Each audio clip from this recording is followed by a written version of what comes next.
제1장 피의 연회. 태화 12년.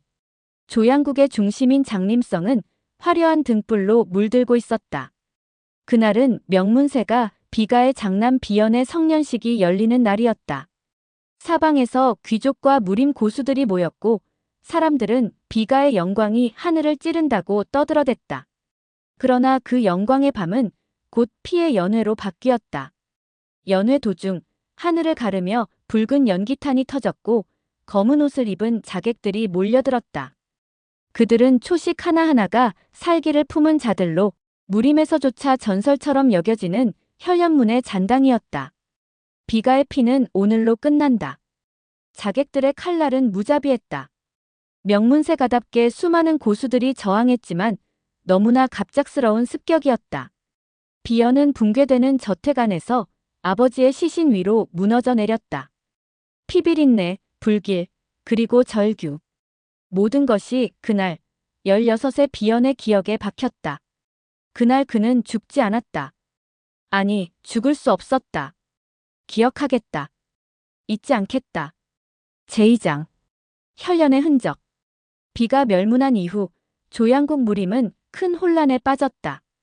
황실은 사건을 덮으려 했고 무림맹은 침묵했다. 비가를 시기하던 자들은 이 틈을 타 가문들의 재산을 갈라먹었다. 살아남은 자는 단 한 명, 비연뿐. 그는 북방에 오지 망월산으로 숨어들었다. 그리고 그곳에서 만난 이는 전설로만 전해지던 은월검성 도화진. 살고 싶다면 나를 베어라. 노인은 날마다 비연을 칼로 밀어붙였다. 비연은 무릎이 깨지고 피가 철철 나도 검을 놓지 않았다. 피멍든 손바닥 위로 오로지 한 가지 의지만이 남았다. 복수. 그는 은월검성에게 살아남기 위한 검을 배웠고 진실을 꿰뚫는 눈을 배웠으며 침묵 속에서 숨쉬는 자의 마음을 배웠다.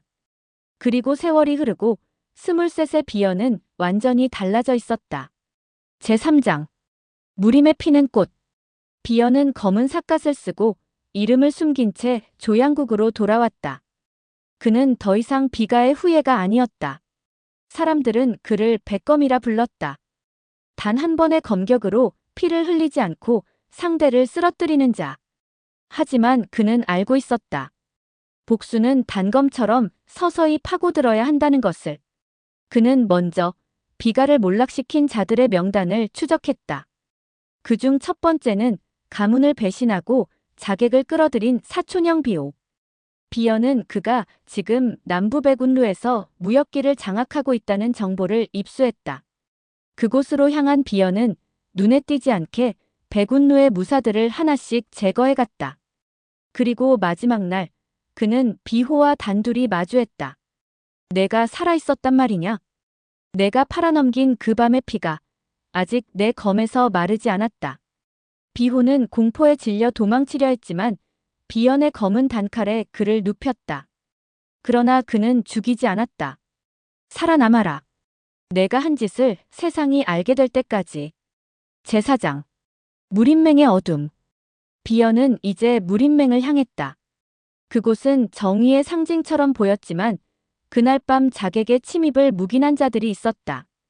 그는 맹주 서담천의 수하로 들어갔다. 자신의 정체를 숨긴 채 사형들을 제치고 단숨에 상위 고수로 올라섰다. 하지만 서담천은 눈치챘다.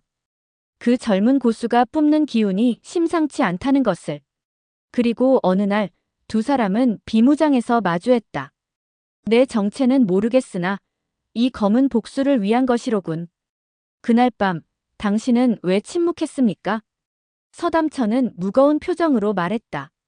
비가가 멸문하지 않았다면 무림은 이미 조양국을 삼켰을 것이다. 나는 균형을 선택했을 뿐이다. 균형이라. 그 무게 위에서 몇 명이 피를 토했는지 아십니까? 비연의 검이 땅을 갈랐다. 그날 이후 무림맹은 그를 적이라 불렀다. 하지만 동시에 수많은 젊은 무사들이 그의 뜻에 동조했다. 제5장. 바람, 검을 스치다. 비연은 이름을 다시 꺼냈다. 자신이 바로 비가의 후손임을 세상에 밝히고 비연하라는 깃발을 세웠다. 그의 깃발 아래에는 잃어버린 정의를 찾고자 모인 무사들이 줄을 이었다. 그들은 검을 휘둘렀고 땀과 피로 썩은 세상을 씻어냈다.